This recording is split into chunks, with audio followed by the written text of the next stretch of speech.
നമസ്കാരം. സോഡിയാക് മീഡിയയിലേക്ക് എല്ലാ പ്രേക്ഷകർക്കും സ്വാഗതം. 2026 മാർച്ച് മാസത്തെ തൃക്കേട്ട നക്ഷത്രക്കാരുടെ നക്ഷത്രഫലം എന്താണെന്ന് പരിശോധിച്ച് നോക്കാം. തൃക്കേട്ട നക്ഷത്രം എന്ന് പറയുമ്പോൾ വൃശ്ചികക്കൂറാണ്. വൃശ്ചികക്കൂറുകാർക്ക് അഷ്ടമത്തിൽ വ്യാഴാരണം കൊണ്ട് കുറച്ച് ദൈവാധീനക്കുറവുള്ളൊരു മാസമാണ്. എന്നാൽ പോലും തൃക്കേട്ട നക്ഷത്രക്കാർക്ക് അനുകൂലമായിരിക്കുന്ന നല്ല ഗുണഫലങ്ങൾക്ക് ഈ മാസത്തിൽ യോഗമുണ്ട്. കാരണം കർമ്മസ്ഥാനത്ത് കേതുവാണ്. അപ്പോൾ ഇടയ്ക്കിടയ്ക്ക് തൊഴിൽ മുടക്കമുണ്ടെങ്കിലും തൊഴിൽ കിട്ടാനായിട്ട് യോഗമുണ്ട്.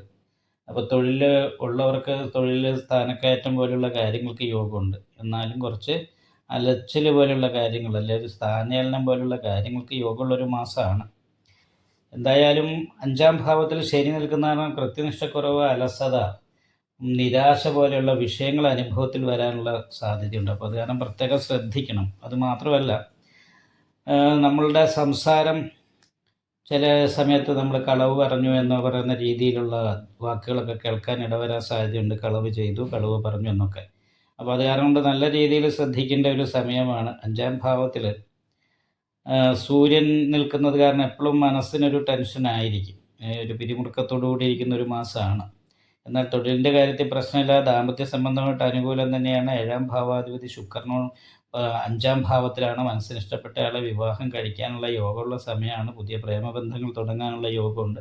ഈ പ്രേമബന്ധങ്ങൾ മുഖാന്തരമൊക്കെ മാനസികമായിട്ട് കണ്ടമാനം ടെൻഷൻ അനുഭവപ്പെടാനുള്ള സാധ്യതയുള്ള സമയമാണ്. കാരണം എന്താ വെച്ചെന്നാൽ 4ാം ഭാവാധിപതിയായിരിക്കുന്ന ശനിയാണ് 5ാം ഭാവത്തിൽ നിൽക്കുന്നത്. ആ ശനി ശുക്രനോട് യോഗം ചെയ്തിട്ട്, അപ്പോൾ ശുക്രന് മന്ദയോഗം വരുമ്പോൾ അതിന് പ്രവർജ്യ അല്ലെങ്കിൽ ഒരു സന്യാസയോഗം എന്ന് പറയുന്ന ഒരവസ്ഥയിലേക്ക് എത്തിക്കും.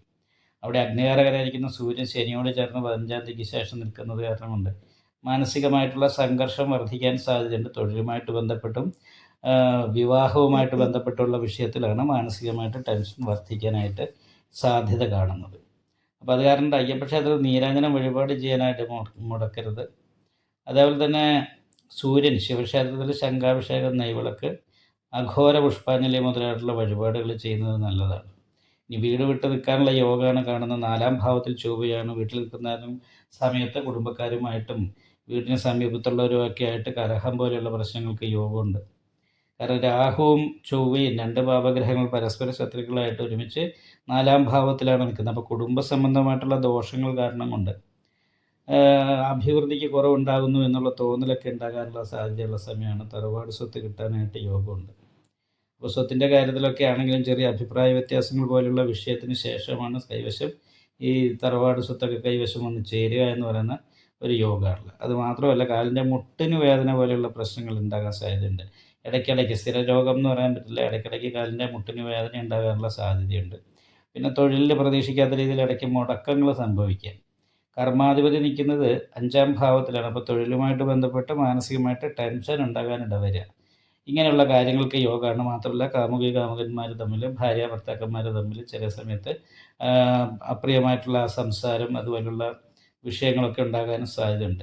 അപ്പം ദൈവാധീനം ഇല്ലാത്തതിൻ്റെ ഒരു പ്രശ്നമുള്ളത് കാരണം ചെറിയ പ്രശ്നം വരെ വലിയ ദോഷമായിട്ട് അനുഭവിക്കാനും സാധ്യതയുള്ളതുകൊണ്ട് വിഷ്ണു ക്ഷേത്രത്തിൽ നെയ്വിളക്ക്, ഭാഗ്യസൂക്താർച്ചന മുതലായിട്ടുള്ള വഴിപാടുകൾ ചെയ്യാം. ലൈക്ക് ചെയ്യുക, നിങ്ങളുടെ അഭിപ്രായങ്ങൾ കമൻറ്റ് ചെയ്യാം. ജ്യോതിഷവുമായി ബന്ധപ്പെട്ട കൂടുതൽ കാര്യങ്ങൾ അറിയാൻ ഈ ചാനൽ സബ്സ്ക്രൈബ് ചെയ്യുക. ഞങ്ങളുടെ ഓൺലൈൻ കൺസൾട്ടൻസി നമ്പർ താഴെ ഡിസ്ക്രിപ്ഷൻ ബോക്സിൽ കൊടുത്തിട്ടുണ്ട്. ആവശ്യമുള്ളവർക്ക് കോൺടാക്റ്റ് ചെയ്യാവുന്നതാണ്.